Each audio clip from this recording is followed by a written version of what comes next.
So what I remember of this particular physical life I'm in right now is that it started basically before conception.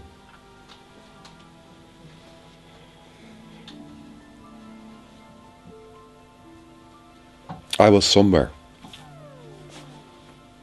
And in this somewhere, I was not alone. But in a total unity blend, also from the area of awareness, with a bigger whole. And in this bigger whole, there were also individuals in a way, or souls, or maybe spirits. This I really don't know. But this life started by kind of waking up that I was there, at the same time as feeling a need. There was this really strong feeling of a need. There were two angels or guides who kind of, told me it's time. And part of me, and I have no idea where this was coming from, kind of answered already. So that is indicating that I had the feeling that I was not there long enough. The break between lives has not been long enough. Again, I don't know.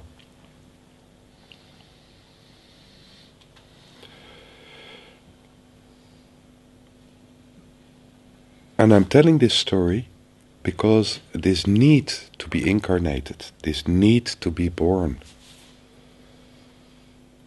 is the same for all of us. We are here because there is a need. And this is not an individual need. This is a universal need.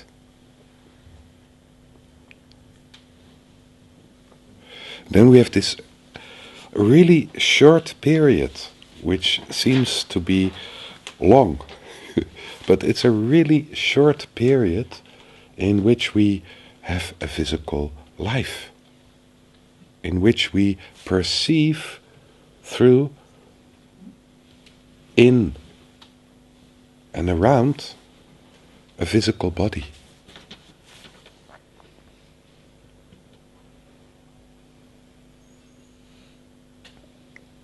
And this is needed. This is not about being somebody. It's not about becoming somebody or making a difference in a way that we have to make a difference to be okay. We are okay from the beginning. There's no question about it. For me. It's about moving through this plane of experience and experience life as it is physical in the first place.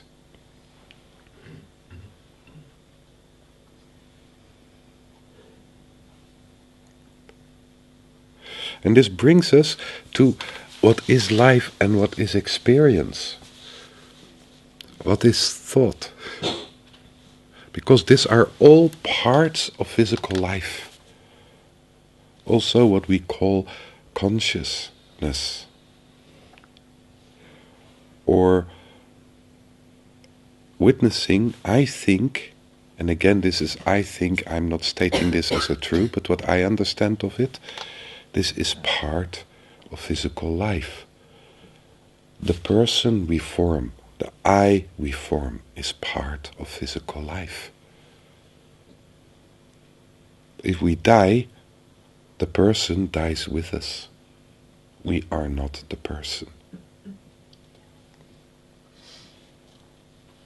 That doesn't mean that the person we grew in this life from childhood, we identify with as this is me. That this person isn't incredibly beautiful, good, bad, and ugly at the same time. It's a reflection of life itself. So often when we talk about life, we bump into beliefs. And these beliefs is beliefs authorities told us or we took upon us about how life should be. And how we should appreciate life.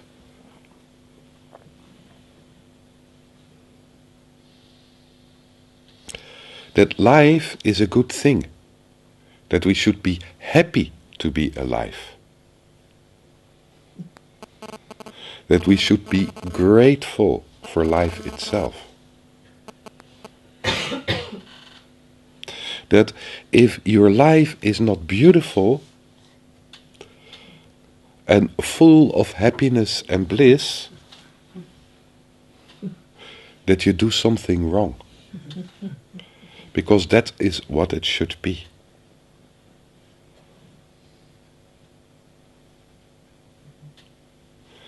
So, if life was only happy and full of bliss, what is the movement? What is the liveliness in that? So part of this movement into physical life, into creation, from something which in itself is beyond polarity. Part of this moving into this world of polarity is that we have the opportunity to experience all polarities. This is about life. Happiness can be always there, but sometimes it's overshadowed by sadness, by pain, by grief, by depression, by loneliness.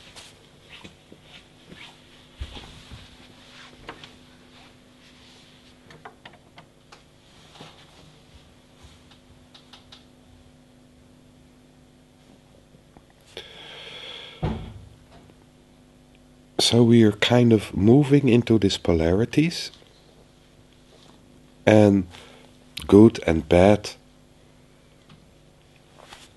behind and before, the polarity of time, and the polarity there's the future and the past. And part of the process we're moving through in life, when life is moving through us, when time is passing, because we also move here in the polarity of time. So, what's happening is that there are some polarities we have a difficulty with.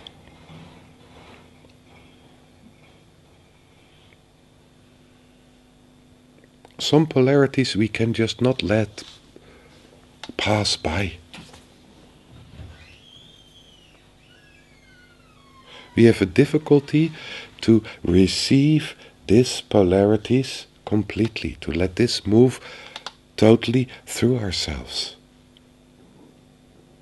To not identify with it as this is me, or this is wrong, or this is right. So what's happening is that we hook in them. We hook in them either with a feeling of aversion, we don't want it, this is really, really something I don't want. Or we hook in them because we really want to possess this, we want to have this all the time.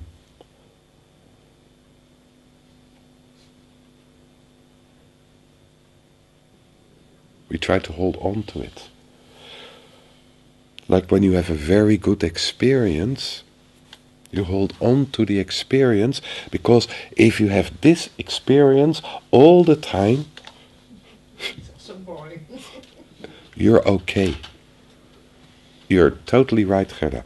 That is also boring. But you are okay.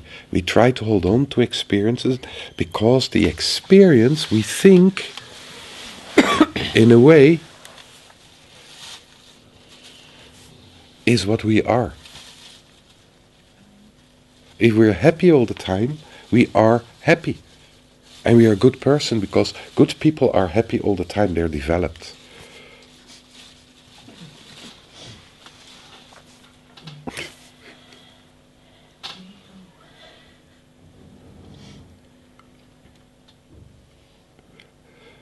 So also, sometimes we grasp things we don't kind of think are so great, but still we grasp them, we hold on to them, like fear.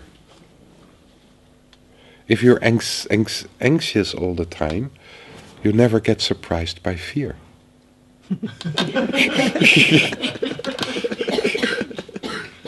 Say it again. If you're anxious all the time, you never get surprised by fear.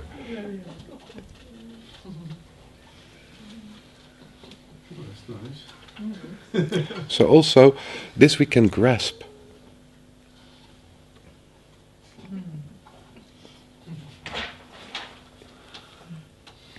Or we have an aversion against anger. So we basically don't want to feel anger. So we push anger a little bit out of our existence, but then we are surprised by anger now and then. But that's never because of me. It's always because of something or somebody. Because I'm the most peaceful person in this universe. Anger is not mine, I'm okay. But to live in such an aggressive world, as such a peaceful person,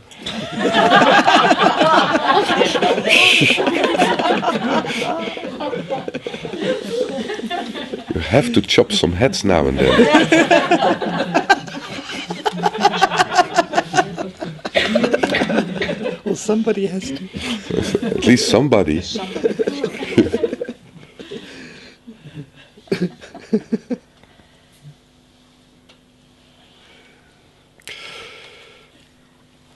So all this experience, when we move a little bit more to the depth, which are coming forward in our lives, and we have our quarrels with, our difficulties with, and we hook in it. All these experiences, when you kind of drag them back, are coming from the same source. They're coming from a non-dual source.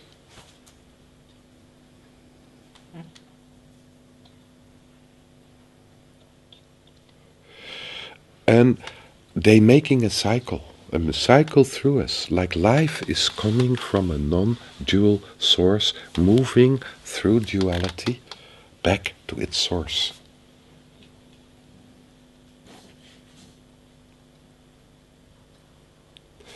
There's many, many experiences in our lives we know already, pleasant and less pleasant, and we don't hook in them. And they move through us, and we hardly notice them, or sometimes we notice them. And after they move through us, there is kind of sometimes a feeling of liberation. Or if you just let move this experience through us, it brings us back to our inner core, to our center.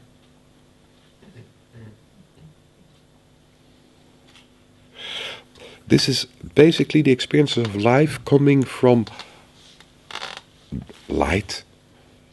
You can call it light.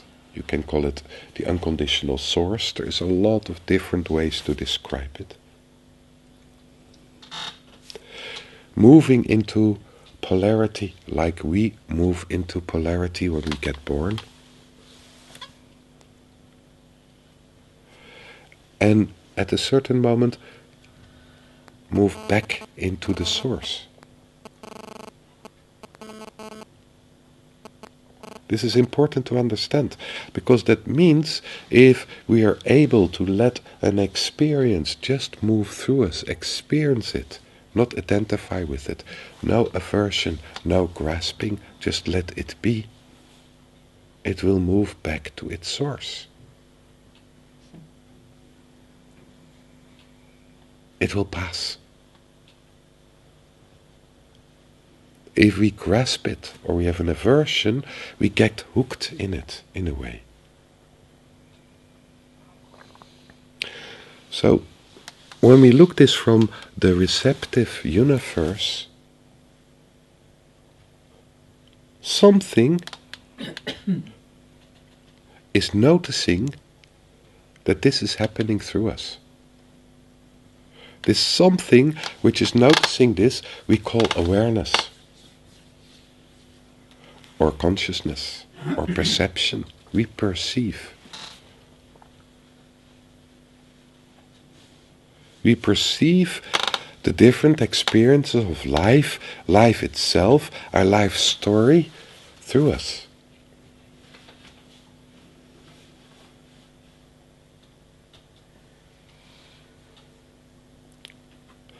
But,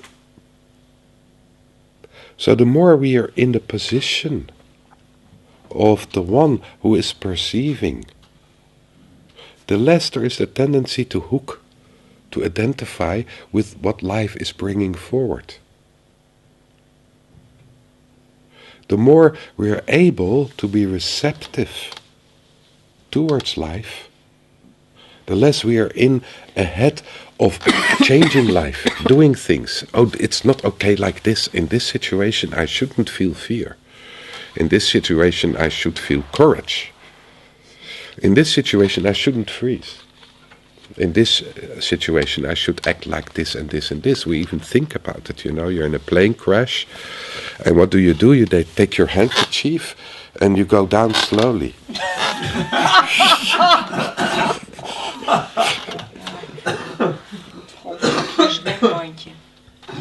It's our imagination.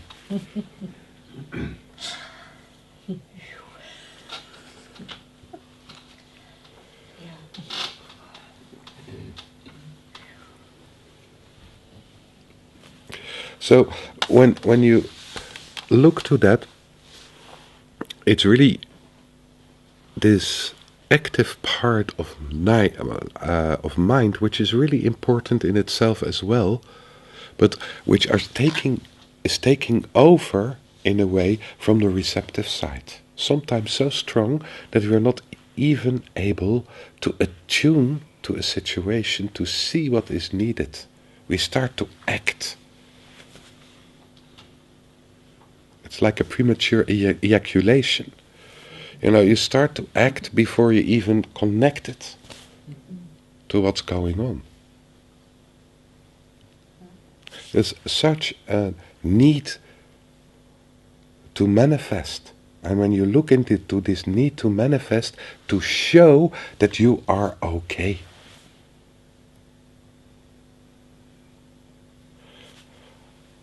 That it's always almost aggressive towards life itself, aggressive towards the environment. Me. Look at me. I know.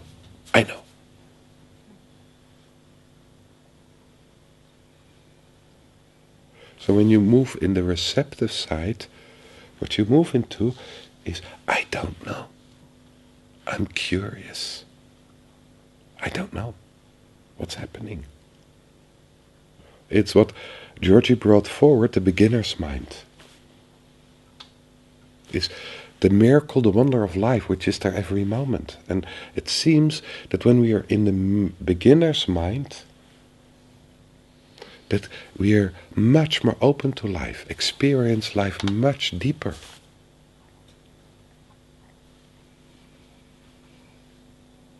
And every moment, every situation, every bite of chocolate is a new experience. Why would we eat chocolate again then? Did it, done it. It's always different.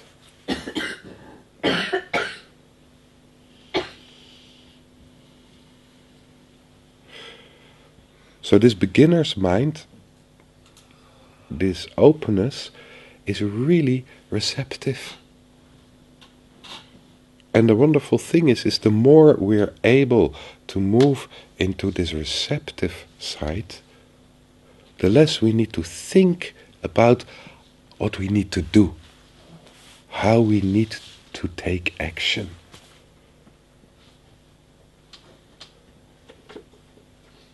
It comes by itself in a very natural way, without thinking. It doesn't mean that we don't need our mind to structure our lives. We really don't need our life to decide up front what we will experience, how things will be. That's illusion. We don't know.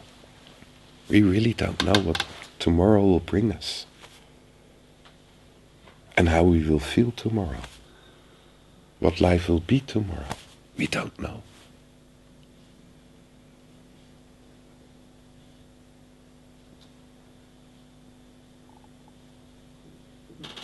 So this is one of the polarities which is also there, the active and the receptive.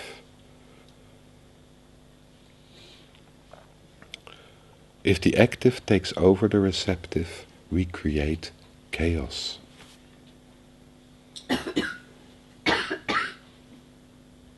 We create illusion. A deeper illusion as when we move back into the receptive.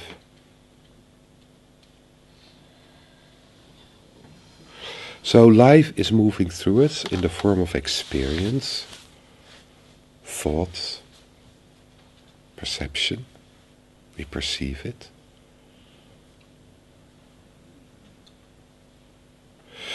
And exactly that what we perceive through life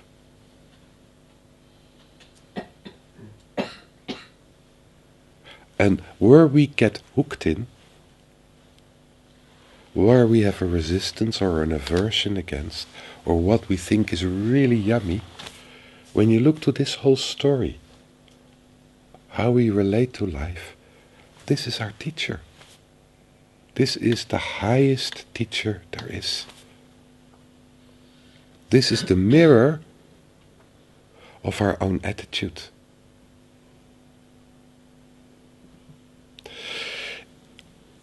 If you are hooked in fear, and you give this fear the form of fear of dogs, for whatever reason, it could be a trauma in the background, but the trauma is a restriction. There is no freedom. So life always tries to move you into a greater freedom, into live as free and as optimal as possible. So what's coming forward is that the world is full of dogs. And there is a lot of fear. Now to a point where you decide not to go on the street anymore because there's so many dogs. But basically what life is showing you is basically you have to look at your problem with dogs. Take responsibility for it. And a lot of events in our lives are teaching us like this. There's some lessons we all go through. This is loss, violence, rejection. We're all confronted with this. Unsafety.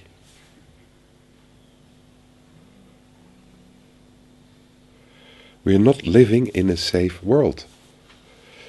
And we cannot blame the world. But it seems that we have to learn to feel safe in unsafe conditions.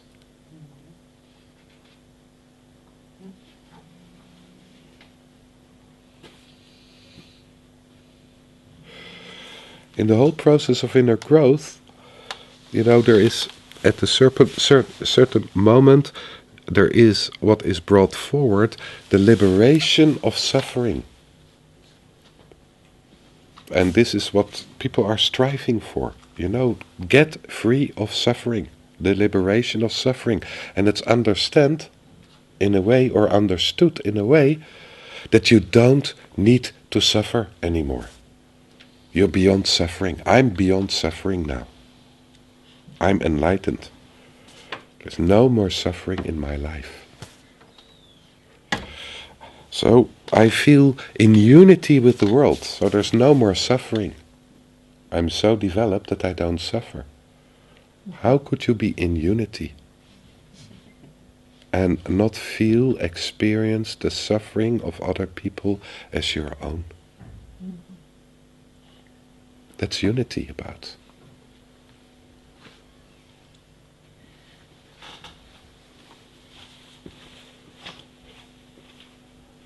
How could you be one with your child and not feel the joy, the love, and the suffering of your child as your own?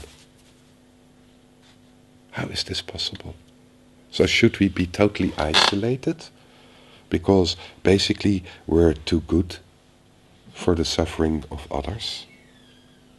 This is the position of mastership. It sounds the position of a psychopath.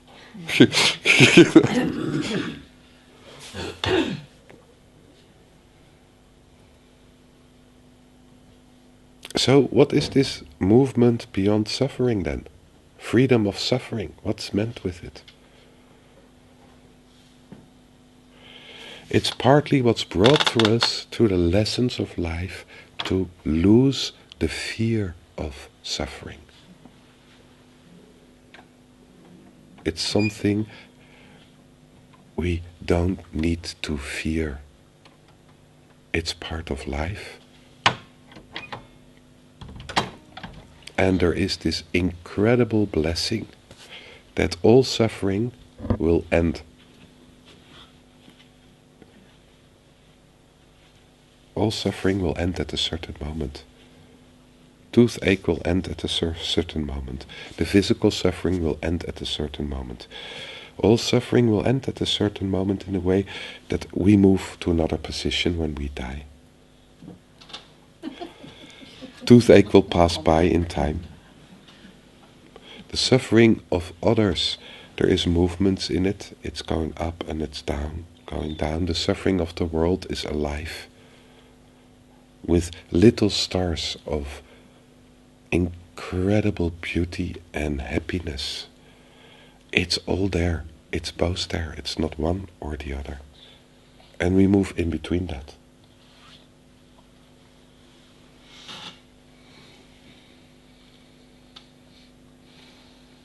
It's both. And the beauty is in the polarity which is there.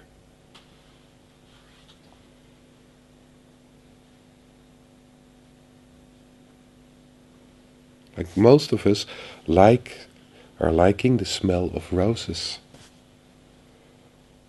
So, when you smell in a certain way a rose, it really smells like shit. What is so beautiful in the smell of roses is the polarity, the sweetness and the shittiness together, which is creating this specific smell. It's both. It's disgusting and yummy.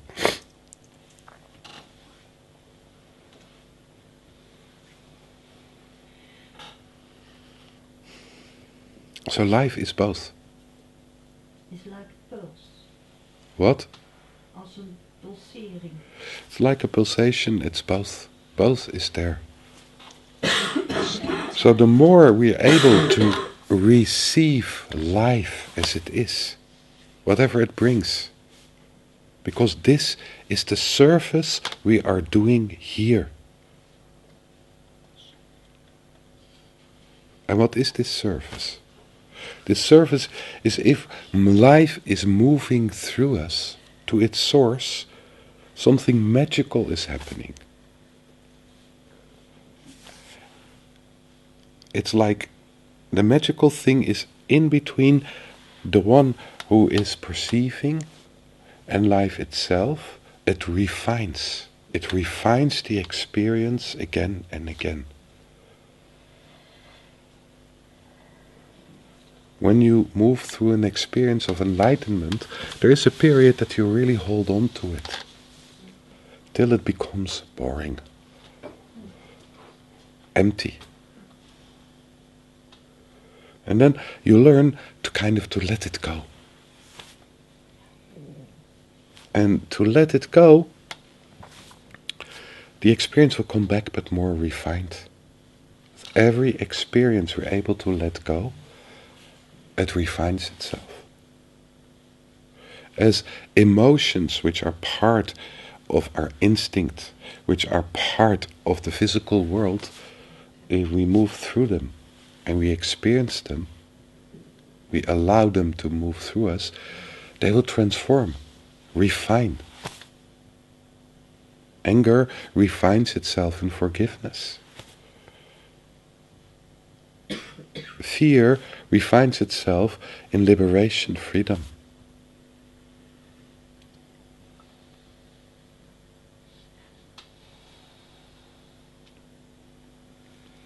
So life is refining itself through us. We don't need to do anything for it. It means that through life, the whole universe is refining itself, is moving to a higher vibration. This is the basic surface what we're doing here. Then we also bring with ourselves, with us, qualities to express. This is the doing part. But basically your qualities, when they are expressed, you don't need to do anything for it. Not in the way that you have to express your qualities. They have a tendency to express them by themselves. And the more they're able to express themselves by themselves, the more pure the expression of the quality is, the more joy there is. If you're an artist and you have art qualities, and you have to start to work on art, it will block. You feel a need to express in this way. You feel a need to paint. And you paint. And then the painting is taking over the painter. And that's very fulfilling. Then we feel that we're fully alive. Because we experience the painting that we receive, there's the receptive side, the painting moving through us as a process of intense beauty. It's creation moving through us. If you speak, if you paint, if you write, if you cook, if you do the dishes, wherever your qualities are.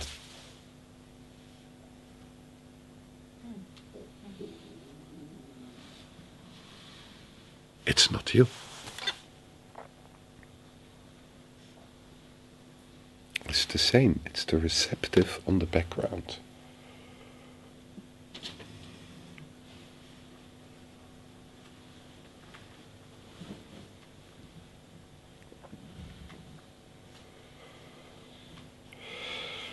To move more deeply into the receptive side of ourselves, what you meet is resistance. To really be open, to really be receptive, yeah, but all the shit is coming in, and to really kind of receive life as it is, how could you trust life? It can bring the next bang in the next moment. And sometimes it does.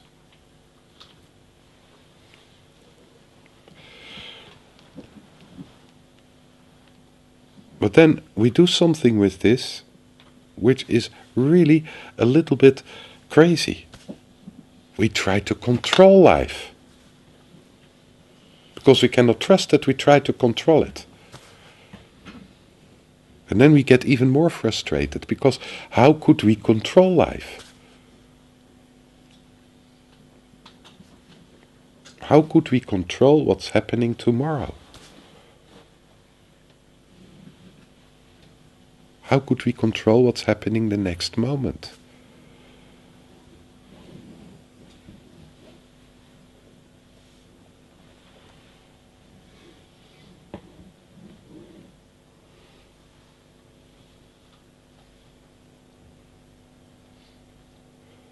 It's not really working.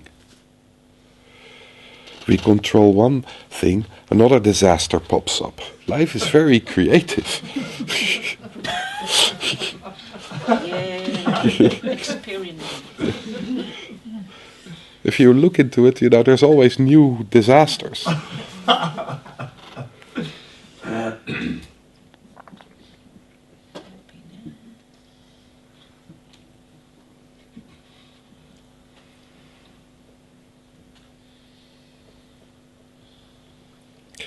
So, when we talk about life itself, we cannot kind of too much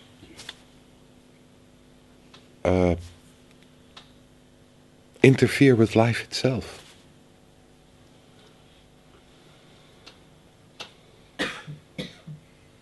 But what we're able to do is to build the self-confidence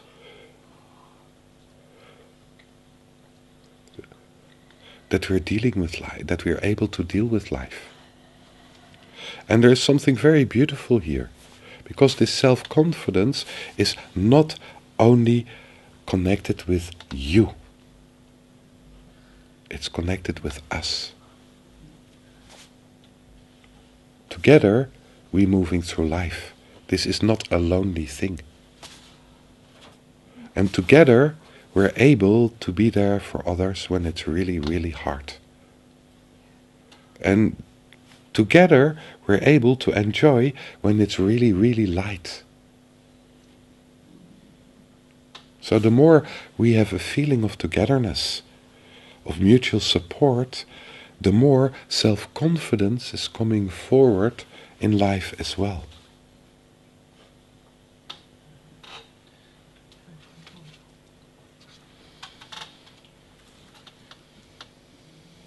It's not a lonely thing.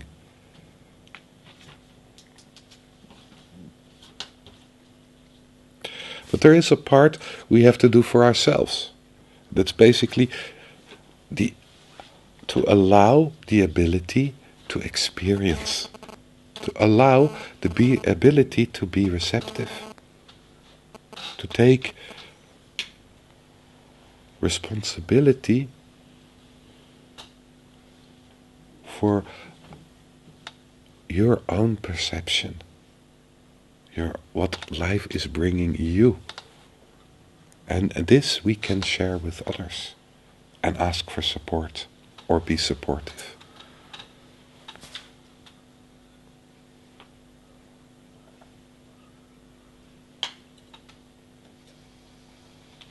But this receptive side is really so important.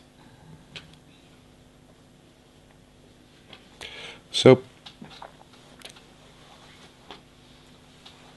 when we look to this receptive side, so first we say, okay, I am experiencing life. And then at a certain moment you bump maybe into the question, so what is this I who is experiencing life? Where is it? Where is it located? What is this I? Who is this I who's experiencing life? It's my awareness. It's my consciousness. Okay, where is this consciousness, this awareness located? Where is it exactly? What is it exactly? This expanded field of awareness which is around me, kind of, So I am awareness.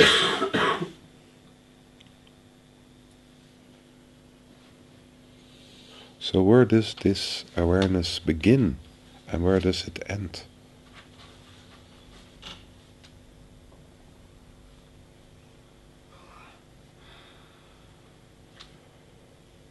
And is my awareness separate from your awareness? Is it really mine? Shali.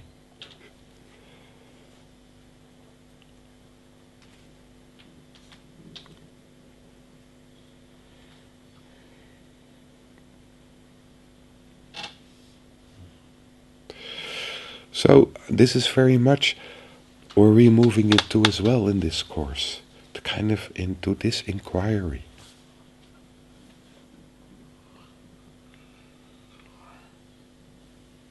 And when we talk about the receptive universe, maybe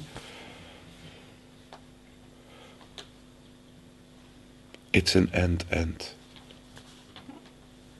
And in this life, we perceive life as an individual, but that in the same time, the universe itself, the God, the goddess, they're all connected and perceive their own creation through us as well. Also in this area, we're not alone.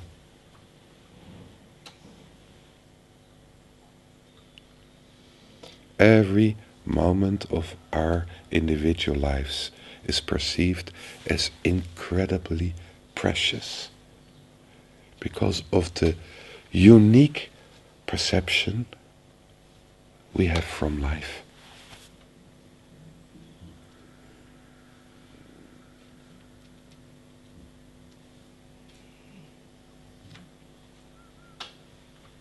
So let's leave it like this for this morning. Could you repeat about the goddesses and the gods? Yeah. So when you look, it's maybe an end, Yes. in which we as individual perceive our lives, but when you move more deeply into awareness or consciousness, what you see, it's really in layers expanding, and a consciousness which is, or an awareness which is perception, which is much bigger as our own perception. Yes. To move in the depth of perception, you come into the general perception, which is, we are just a drop of that. We are part of it, as a drop of water is part of the ocean. And the drop can be separated from the ocean for a short while, but still it's part of the ocean. The ocean is always there. So this ocean, in a way, is perceiving through us. So in this, really we are not separated from the whole. Also on this level, of the level of perception. The physical level is totally clear that every molecule, every atom we have is part of the universe.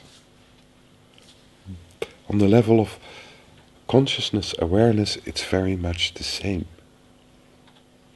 That means that in a way, God is part of you and you're part of God. The goddess is part of you, you're part of the goddess. The universe is part of you, you're part of the universe. It's inseparable. It's all the way, always there. I had an experience recently where I saw goddesses in every woman and gods in every man. Yeah, exactly. That's why Yeah, this is what you talk about. this is what I'm talking about. This is one dimension. Okay, there's more. Yes. Also, there is demons in every man and demons in every woman. It's both. Yeah. You know, this world is, as Russell says, we finish like this. It's absolutely perfect. But don't ask if it's perfectly good or perfectly bad. And being with him and him telling this and this pondering, you know, what does he exactly mean with this perfectly good and perfectly bad? That what came forward is the experience to see both at the same time. It's like yin and yang. It belongs together. It's perfectly good and perfectly bad. And in the constellation of perfectly good and perfectly bad, it's perfect as it is. This is life.